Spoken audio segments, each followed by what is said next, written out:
Salut Loris. Bonjour. D'accord. On est là tranquille, mon frère. On est là réunis parce qu'il y a quelque chose qu'on aime en commun. Les moteurs et l'asphalte. Exact. Moto, voiture, c'est toujours la même famille. Bon, aujourd'hui, on va parler un peu de tout. Des choses tout concernant, beaucoup plus. Et on va vraiment épiloguer là-dessus pendant un bon. Déjà, j'ai préparé de très bonnes questions pour toi, certainement qui vont plaire à tous ceux qui nous regardent. Et je tiens à préciser, prenez quand même la peine de vous abonner à Riche Machinerie sur les réseaux TikTok, Instagram, Facebook, Point des Moutards. Chez Max Drive, c'est sur TikTok, Facebook, bientôt YouTube et n'oubliez pas aussi Instagram. On va attaquer ça sur les vidéos. D'accord, merci. Bon, on va commencer avec de très belles questions. Déjà concernant ton voyage. Dis-nous, Week-end. Le dernier que tu as fait ce week-end, je pense. Le week-end passé là. Ouais. Le week-end passé, je suis allé, j'ai essayé de faire une boucle, j'ai essayé de faire du off-road. Ça fait, nous les motards, on a toujours l'habitude d'aller sur des boutiques. C'est ce qui fait que je n'aurai un peu off-road. Je suis parti de PK de Douala, en sortant par PK14. Je suis sorti par là, PK14, 23, jusqu'à Bonnet-Coupa. De Bonnet-Coupa, j'ai pris un chemin pour aller à. Il y a un village là, près de l'Anne-au-Sort. Et là, je suis revenu sur Bonnet-Coupa. De Bonnet-Coupa, je suis allé à EDA. De EDA, je suis à Traillas. Ça fait quand même 280 km. Ouais, en fait. C'est très physique avec la moto. Exact, on va dire peut-être du 100 km de bitume et le reste c'est en gros. C'est vrai que ta catégorie de motos sont les motos, on va dire, haut de gamme. Mais la question que je me pose, c'est est-ce que ça ne fait pas mal aux cuisses? Mal aux cuisses. Non, vraiment, c'est ça qui fait la moto, c'est pas faire la moto. Maintenant, physiquement, on fait travailler. Donc, du coup, c'est pas le mal de cuisses le plus important, mais c'est le corps. Tout le corps qui encaisse. Donc, je pense qu'avant un très long voyage en moto, il faudrait une préparation physique.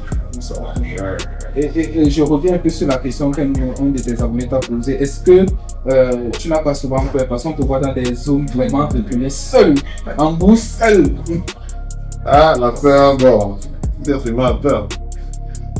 Mais ce qui pétille encore le truc, c'est de surmonter cette peur.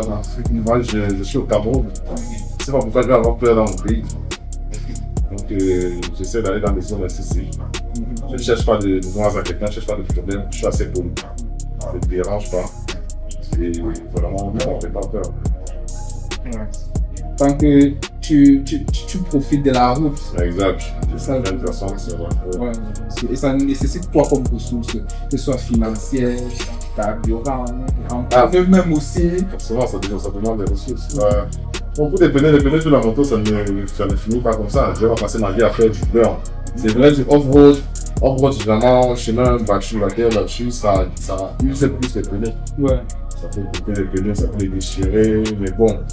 Ça, il faut avoir une conduite assez responsable et il faut connaître le truc. Ouais.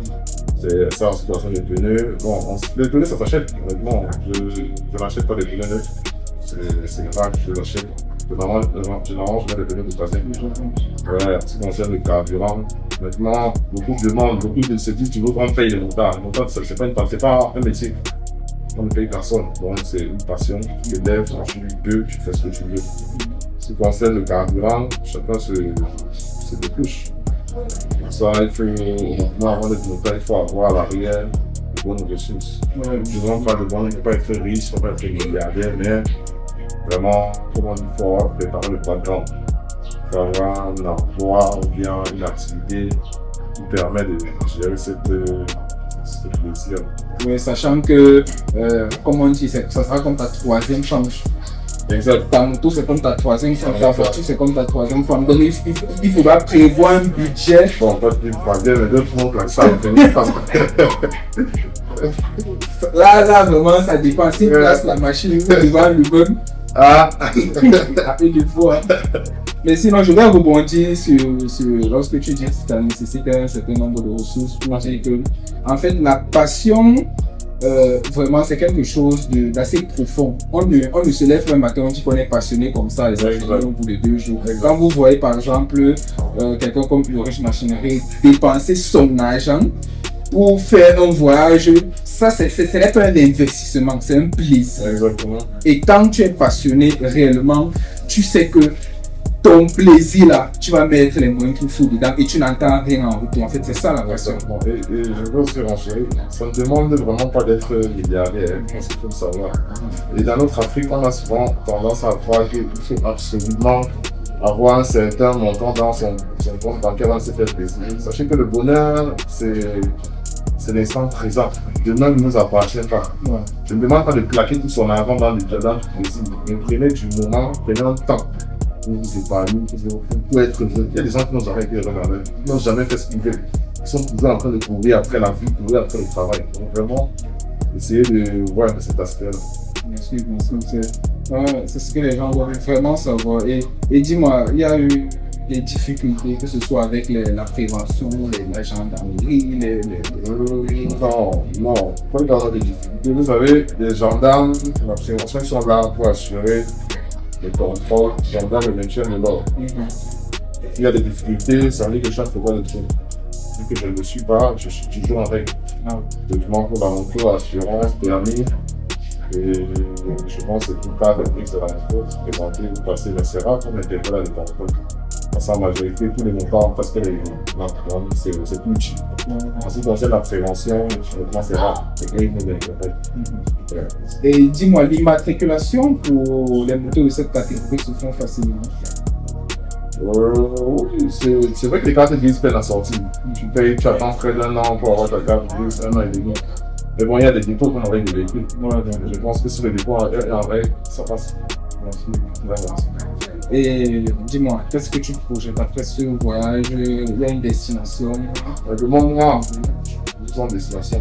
C'est vrai que j'ai pour ambition de faire le tour du Cameroun, vraiment faire la route, arriver au nord, parce que c'est vrai, j'ai presque fait toutes les régions du Cameroun, sauf le nord. Les gars de là, c'est plein, c'est vraiment beaucoup d'amis montards là-bas.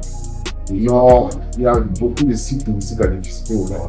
Si c'est vrai par la vidéo, beaucoup de sites qui est au Cameroun. J'espère faire ce trajet-là. Bon, je ne voudrais pas rouler pour rouler. Mais lors de ce voyage, je voudrais qu'on essaye d'innover. On roule pour un but. Je ne sais pas s'il y a des frères montagne qui vont m'accompagner, enfin tout ce qu'on y va. Mais on fixe un but à ce voyage. Peut-être collecter des dons pour un orphelinat, pour peut-être rénover un bâtiment dans une école, pour peut-être donner un sourire à ces enfants dans cette école. Et ça sera un peu ça le but du voyage. Donc, quand on n'est pas ça suffit, on va essayer de produire. Mais un voyage avec vraiment de la valeur ajoutée. Comme tu as dit, beaucoup découvrent le Cameroun à travers le livre. C'est ça aussi le plus important aussi, hein, c'est ça le plus important. Ça me fait un peu rire quand tu dis que tu te lèves et tu roules seulement parce que je me reconnais un peu. C'est-à-dire quand tu commences à rouler avec ton véhicule, tu peux tourner en boucle sans que ça te fatigue. Exact. Non, tu ne peux pas faire un truc que tu aimes. Oui. Tu n'as pas de ça. Peut-être qu'on voit la semaine passée, je n'avais pas prévu. Moi, je suis resté à la maison. Honnêtement, ce dimanche, quand je devais rester à la maison, on devait checker parce que il y a Enéo qui a d'abord lancé, qui a fait le show. Ouais, qui a fait le show. Et moi, il dit que ça c'est un cycle. Moi, je suis parti. J'ai un moto comme celle-là, je sais pas de quelle faire. Exactement. Je suis allé rouler. Exactement. Bon, on parle un peu des sujets chauds. Ouais, je t'écoute. On va commencer par le fameux T-Max. Ouais. Qui a porté tous les gangsters, les bijoux du Louvre. Là, c'est certifié, comme avec les BM chez les voitures et les Audi, voitures de bandits. Moto de bandits avec T-Max. Je ne suis pas bandit. Dis-moi, qu'est-ce que tu peux dire par rapport à la T-Max? T-Max, je pense que beaucoup ont sous-estimé le T-Max. Je pense que jusqu'à présent, c'est le meilleur marxiste qui fait au monde. Donc, ils m'ont dit, il y a ISADV, il y a. Mais moi, honnêtement, je préfère T-Max à toutes les motos. Déjà, pas sa sonorité, pas son centre de gravité. C'est vrai, il n'est pas haut, mais c'est pas une moto que du 4x4. Vous êtes comme ISADV, comme certains le diront. Vraiment, T-Max a sa particularité. que je préfère et que j'apprécie. Pour ces déplacements en ville, c'est pratique. Et vraiment, ouais, avec un très grand dos, c'est bien.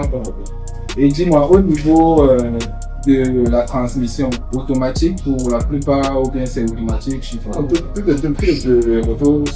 Tous les démarches sont auto. Il n'y a pas de manuel, il n'y a pas de semi-auto comme avec les bras, que quand tu démarres, il faut engager la vitesse là. Avec le T-Max, quand tu démarres, tu accélères, tu vas. Tu passes, ouais. Démarrer partir. Exact. Et on comprend pourquoi ils ont utilisé ça. Ah bah, ils ont. Donc, offre agilité en ville, exact. Tu te faufiles partout, automatique. Donc, en fait, le véhicule parfait pour faire la casse du siècle. Voilà, ils connaissaient ce qu'ils disaient. Et on va un peu revenir au pays.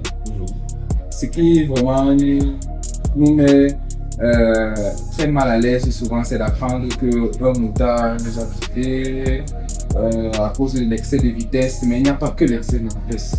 Qu'est-ce que tu peux nous dire par rapport aux accidents récurrents qu'on rencontre tout le temps? Honnêtement, en ce qui concerne les accidents, je sais, ça dépend. Les accidents dépendent de plusieurs facteurs. C'est vrai, quand on entend dire qu'un moteur a fait l'accident, on voit seulement l'excès de vitesse. Il n'y a pas que l'excès de vitesse. C'est vrai qu'on n'achète pas une grosse moto pour aller à 200 à l'heure. Ouais, parce qu'on recherche des sensations particulières que nous pouvons faire. Ouais, généralement sur nos routes, il y a sur nos routes au Cameroun surtout, il y a la route qui tue aussi beaucoup. Tu sais, il y a beaucoup de lignes de poudre, il y a beaucoup de. Bon, par exemple, ce matin, il y a beaucoup de signalations il y a beaucoup de deux bandes de ralentisseurs qui ne sont pas signalées. Ça peut surprendre souvent en retard. Ce matin, par exemple, on m'a fait savoir qu'il y a un moteur qui a été surpris par un bourrin. Il a manqué de quelques saluts, heureusement, il s'en est sorti sans ici. Ouais, donc il y a ça, il y a la route qui est dégradée. Donc je pense aussi, avec la route dégradée, beaucoup de nos frères devraient prendre ça en compte. Parce que moi, l'une de mes communications phares sur les réseaux, c'est sur la sensibilisation au niveau de la sécurité. Ouais, vraiment, il faut rouler prudemment et il faut rouler responsable. Ouais, c'est sécurisant. Donc, vraiment pour les accidents, c'est Dieu qui parle, c'est Dieu qui reprend. Mais ne prenons pas cette excuse pour faire du l'impact. Bien sûr. C'est vrai qu'on se retrouve un peu dans ce petit engrenage là où on a un gros moteur, on veut tellement l'exploiter qu'on manque de responsabilité en fait. Dans la mesure où on ne sait pas que la route n'est pas bonne, on ne prend pas ça en compte, on ne sait pas qu'il y a tel blocage, on ne prend pas ça en compte. Donc c'est important aussi, avec la passion qu'on a, de faire le maximum de responsabilité et de prudence surtout. Très important. Après tout, c'est la vie. Hein. Si c'est que tu fais un accident avec la grosse voiture que tu as, avec la grosse moto que tu as fait, tu meurs comme n'importe quoi. Et la vie continue sans toi. Hein. Exactement. La vie va continuer. J'espère que vraiment vous allez comprendre ça le plus. Ouais, chacun il faudrait que les frères soient prudents. Pas d'alcool en moto, rouler responsable, pas d'excès de vitesse en ville. L'agglomération, vraiment prudence. Quand vous arrivez, surtout au sortir de l'école, voilà aussi un autre danger. Les enfants, quand ils sortent de l'école, c'est dangereux. Vraiment, il est mieux. C'est vrai qu'on ne peut pas préférer. Il est mieux de laisser casser le bras que donner un enfant. Bien sûr, ça c'est clair. Tu vois l'enfant, tu peux casser le bras, casser la moto, désolant. Bien sûr. Et j'ai remarqué qu'il y a beaucoup d'anciens motards qui ont pratiquement la même histoire. J'ai laissé la moto parce que j'ai fait l'accident. Sony m'a dit la même chose, Simon m'a dit la même chose. Sony c'était un peu drôle parce que lui il me dit que il est sur la moto avec un dernier dossier, il veut montrer qu'il fait le wheelie. Il soulève la roue. Et c'est comme ça qu'il se retrouve au sol en train de tourner les blessures partout. Et il me dit que c'est là où il a dit que la moto est lui, n'a d'amour une voiture. Simo a eu son temps, il a fait aussi sa part de catastrophe. Il a fait une petite pause et il a repris un peu plus. Un peu moins, Mais bon, ce que je vais dire, honnêtement, c'est difficile pour un motard vraiment passionné de laisser la moto. quand tu es né dans ça, quand on n'est pas né dans ça, quand tu as vraiment aimé le truc, il est difficile de laisser. On sait que la moto c'est dangereux, quand ça peut être évident. Il y a des motards qui ont fini toute leur vie, sans jamais avoir d'accident grave à moto. Sans jamais avoir d'accident. Parce que beaucoup se disent toujours que, et on a cette expression qu'on dit souvent, on reconnaît un bon conducteur par des chimiques qu'il a sur son cœur, c'est fou. Maintenant, il y a des gens qui n'ont jamais touché au sol, mais qui savent rouler, qui sont prudents. C'est bien d'être prudent et d'être responsable. Ouais, mais bon, ça dépend aussi de la responsabilité de chacun. Tu sais, quand même, un moment, il y a des gens qui ont des sangs chauds. Si tu commences à avoir des enfants, bon, à un moment, tu vas laisser. Parce que moi, je ne sais pas mon futur, mais je ne sais pas si je pourrais laisser la moto. Mais bon, je me dis, il verra. C'est dans la vie, il va Et quand on est motard, quand on aime les moteurs, on consomme du carburant. Du carburant qui n'est pas très bien distribué. J'ai fait une vidéo là où je parlais du vol de carburant dans nos stations-service et beaucoup ont réagi. Donc ça prouve que c'est quelque chose qui touche un grand nombre de personnes. Et c'est assez critique parce qu'on ne peut pas m'expliquer comment le bidon de 10 litres, tu mets 8000 à l'intérieur qui font pratiquement 10 litres, ça ne remplit pas. L'explication, c'est quoi? Donc, sûrement, vous aussi, les motards, vous êtes touchés par le vol de carburant. Donc, maintenant, c'est qu'il faut. Il n'y a pas d'explication. Parce qu'il faut passer avec un bidon de 10 litres à la pompe. Tu te mets 10 litres de carburant, ça ne remplit pas le bidon. À moins qu'il y ait une partie qui c'est transformée en l'air. Je sais pas. Qu'est-ce qu'ils nous disent la vérité? Une partie spirituelle. Bon, honnêtement, c'est un problème qui touche tout le monde. Et je pense que c'est. On se doit de communiquer là-dessus et l'État doit prendre le relais. C'est l'État qui régit tout, c'est l'État qui organise. La loi revient à l'État. La France revient à l'État. C'est à la loi, c'est à l'État d'organiser tout cela et donner une orientation à ça. Parce qu'il y a une société, honnêtement, s'il y a une société qui vend du carburant, on la boycotte, faisons comme en Europe. Bien sûr. Vous n'allez pas faire comme bon pour ça. C'est notre argent que vous volez. Et je suis sûr que certains chefs de station ne sont pas au courant de ça. Donc s'il y a une société qui le fait dénoncer, allez sur leur page, faites des commentaires. S'ils ne voient pas, contactez des influenceurs. C'est vrai que beaucoup sont là à la politique du vent. Mais bon, il y en a toujours quand même Qui sont sérieux. qui sont sérieux. Donc, essayez de communiquer là-dessus et on fera le relais. Et il y avait une station qui revenait vraiment de manière répétitive. Comme il a dit, si vous voyez que c'est vraiment ça vous a touché plusieurs fois, mais exprimez-vous. Vous avez par exemple la vidéo que j'ai faite dessus, vous pouvez taguer sans souci, vous pouvez mentionner. Là, ils verront que les gens se plaignent énormément et ils savent ce qu'ils font. C'est pas comme si. Non, s'ils continuent dans ça, boycottez-les. Bien sûr. N'allez plus là-bas. N'allez plus là-bas, vous êtes maître de vous-même. Et il y avait aussi des stations qui avaient un retour très positif.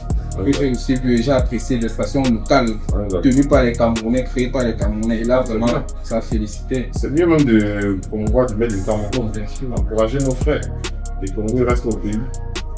Ouais, ça c'est très important aussi. Donc, on va un peu parler de la relation qui existe avec les motards du Cameroun. Ça se passe comment vous interagissez? Est-ce qu'il y a des forums? Est-ce que Ouais, chez nous les motards, il y a des forums, bien sûr. Il y a des forums, il y a des groupes, il y a des clubs. Bon, moi déjà, je fais ma partie d'un club, je suis un motard libre. Je ne fais pas partie d'un club. Moi, j'ai pas le temps. J'aime généralement être mon propre chef, m'investir comme bon me semble. Oui, donc, mais pour les nouveaux, je pense qu'il y a pour tout le monde, il y a des forums dans lesquels on discute, on se partage souvent quelques articles locaux. Il y a des forums mécaniques, il y a des forums de camp. Et forcément, les clubs de Cameroun comptent beaucoup de clubs. Je pense qu'il y a ce qu'on appelle Motard Cameroun, qui est, je dirais, la maison mère qui regroupe tous les clubs du Cameroun. Je ne sais pas si elle recense tous les clubs, mais en principe, elle doit recenser tous les clubs du Cameroun. D'avril aussi. Ouais. Et adhérer, c'est au bon vouloir de chacun. Il n'y a pas d'obligation, il n'y a pas de contrainte à avoir à être dans un club. Donc, si vous voulez, si vous sentez l'obligation ou bien le besoin d'être dans un club, cherchez un club sérieux, adhérer. Et c'est un peu comme ça que ça se passe. Ok, et je me rends compte que ce que j'apprécie chez vous, que dans l'univers automobile camerounais, il n'y a réellement pas. C'est votre niveau, j'ai envie de dire, de solidarité, ou du moins votre façon à vous regrouper autour de vos motos, bien sûr. Et ce que je ne vois réellement pas dans l'univers automobile, il n'y a pas c'est vrai qu'il y a eu un truc qui s'est passé à Limé Bouya. Ils ont fait un petit regroupement des fans de véhicules et tout, mais je pense qu'ils n'ont pas déjà assez communiqué sur ça. Et deux, il y a quelque chose qui manque. Je ne sais pas quoi, mais il y a quelque chose. Je me dis que peut-être c'est par rapport à l'accessibilité vers le produit. Les voitures ne sont pas autant accessibles que les motos. Donc peu de personnes peuvent vraiment avoir des voitures de rêve. Comme on se dit souvent dans le secteur, à moins de 20 millions, c'est la voiture que tu choisis. C'est pas toi qui choisis la voiture. On sait vraiment que les conditions changent à cause d'une certaine douane qui est assez un peu avec nous. Donc ça fait qu'on n'a réellement pas de voiture passionnante, accessible au grand public. Tu vois un peu. Parce que s'il faut par exemple faire la comparaison, une Golf GTI, celle que tu as conduite dernièrement quand tu étais hors du pays. En Europe, c'est considéré comme une voiture de tout le public. C'est une GTI. Ici au pays, quand ça arrive 15-20 millions, c'est déjà une petite voiture comme ça. Une petite voiture. Voilà. Donc, je déplore vraiment ça. Ça serait bien que même ceux qui ont des grosses voitures, c'est vrai, ce sont des responsables, des pères, mais on fait comme à l'extérieur. On se regroupe, on parle de nos véhicules, c'est juste seulement ça qui nous unit. Si on peut créer de la valeur ajoutée à ça, créer une petite communauté, ça sera très bien. Ça va faire évoluer les choses, ça va créer des connexions, des relations entre.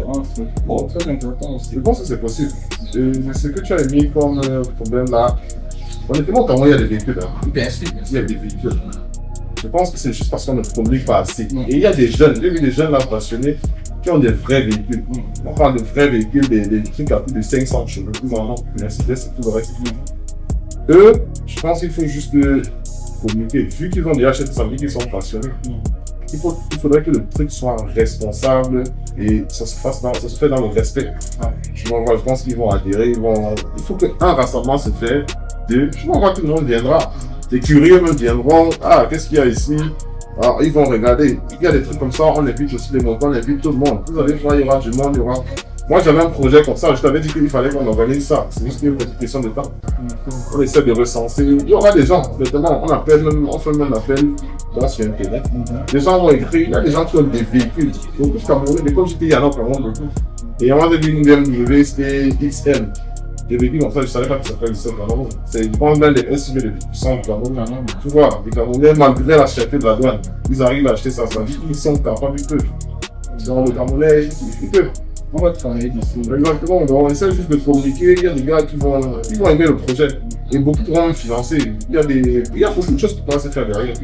Ouais. On va travailler dessus et nous aussi, on va, comme en Côte d'Ivoire, Nigeria, faire des rassemblements chaque vendredi. C'est comme vous voulez. Rassemblement automobile, moto, voiture, tout le monde vient.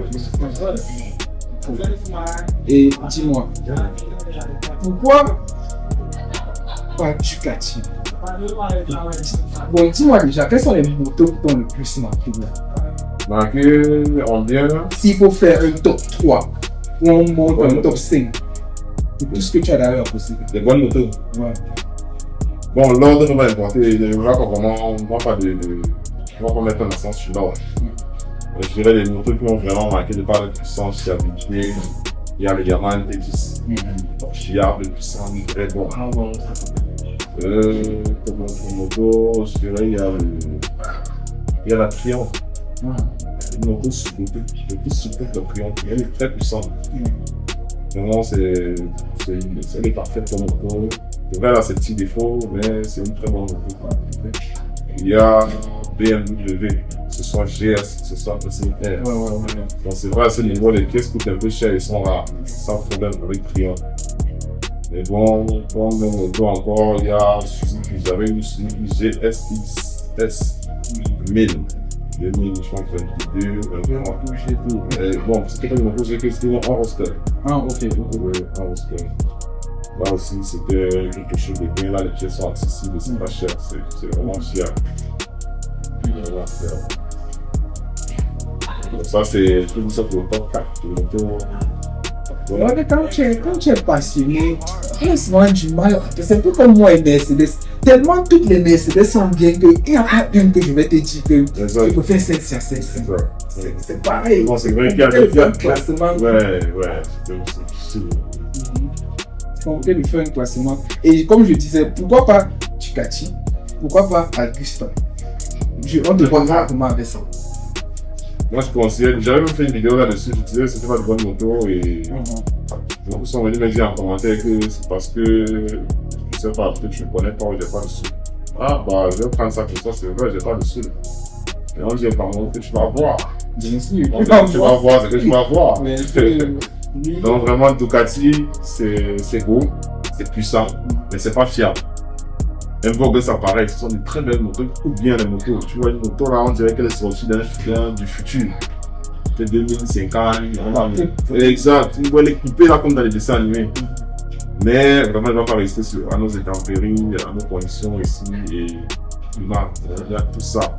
Et c'est pas des motos fiables. Parce que si vous recherchez les pièces sur internet, je prends un exemple, tu cherches la bielle d'une moto.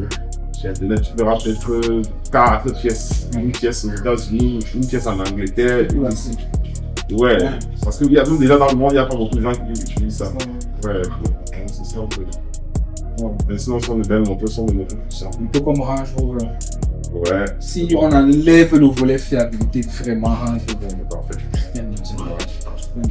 C'est juste la fiabilité là. C'est fait fluide. Chaque fois que j'ai cette voiture, il y a eu la portière s'ouvre, l'écran cale sur la caméra, un phare ne s'allume plus, tu verrouilles la voiture, le feu arrière reste allumé toute la nuit, ça ne s'éteint pas. Toujours ces petits trucs comme ça, vraiment. Ah, bah, c'est lié aussi à l'environnement, hein. Peut-être que la mémoire est plus passée par le climat, le froid, ce bruit de la voiture. Mais quand je vois même à l'extérieur, on parle de la voiture la moins fiable, beaucoup se plaignent jusqu'à ça devient déjà un... Ah, c'est cher. C'est très cher. C'est bon, on rencontre aussi, on fait un peu la symétrie avec le monde de moto. Et dis-moi, pour revenir un peu sur ton voyage, la moto que tu as utilisée, qu'est-ce que tu trouves comme défaut? Et tu peux un peu leur dire quel modèle c'est, sa puissance? La moto est là derrière nous, c'est une BMW F750 2023. Triple black. Triple black. Ouais, c'est un off-road. Pour les chemins que j'ai empruntés, bon, elle est pas mal aussi. Elle est aussi adaptée pour ce type de chemin. C'est un trail adapté à environ 75 à 80 ans.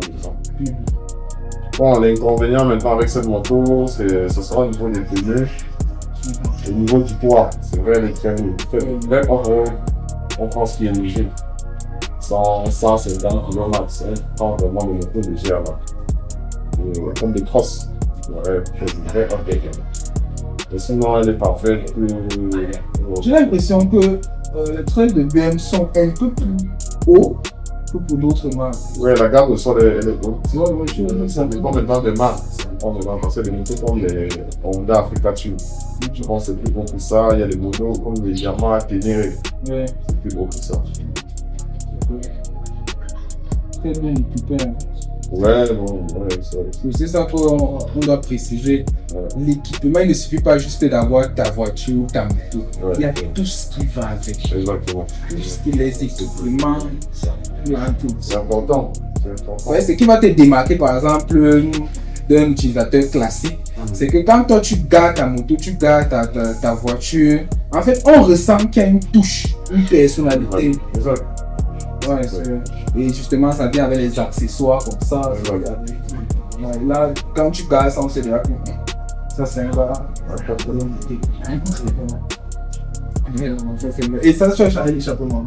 Non, tout est d'origine là-dessus. Vous avez rajouté les top caisses à l'arrière, les caisses. Non, tout est d'origine là. On devait rajouter des crash bars en cas de chute. Ouais. J'ai envie de dire que c'est même ça qui te... C'est avec ça qu'on te remarque. Chaque fois que je vois chez nous, tu vois ça.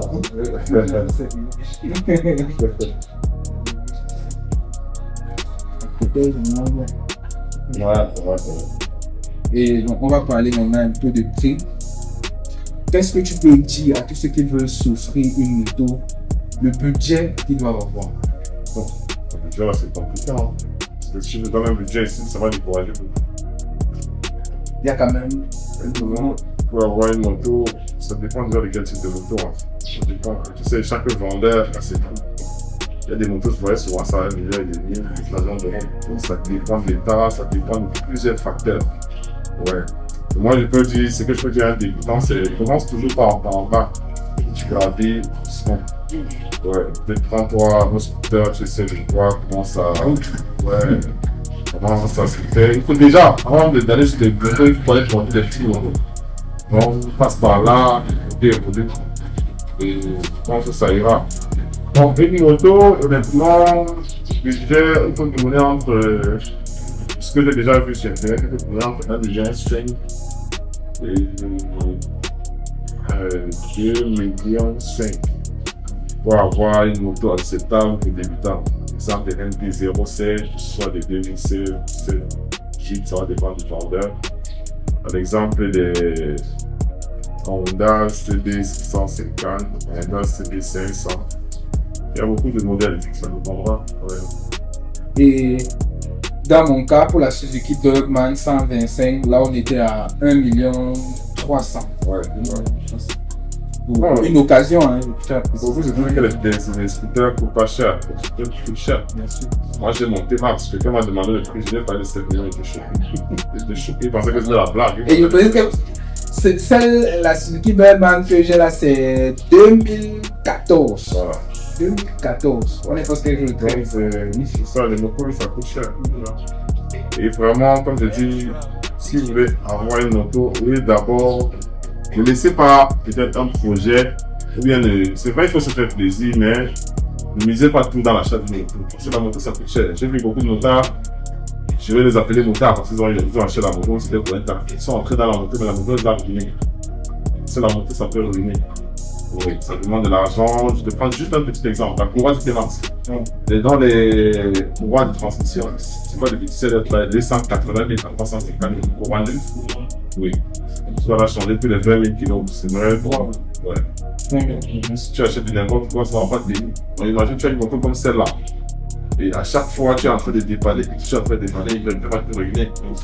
Ouais, donc essayez de trouver le juste milieu, trouver la moto qu'il faut. Vous ne pas être ruiné et vraiment.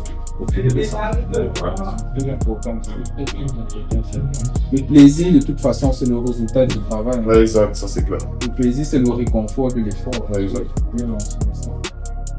Donc, je pense qu'on a quand même fait le tour. Exact. Il y aura une nouvelle inspiration. On va faire une nouvelle interview parce que là, on tire quand même à la fin de notre interview, de notre featuring. Moi, j'appelle ça featuring. Et peut-être demain, c'est pas comme vous posez la question. Ouais, c'est comme tu veux. Si ça va On regarde. et c'était un plaisir. Je vais partager mon texte. On est ensemble.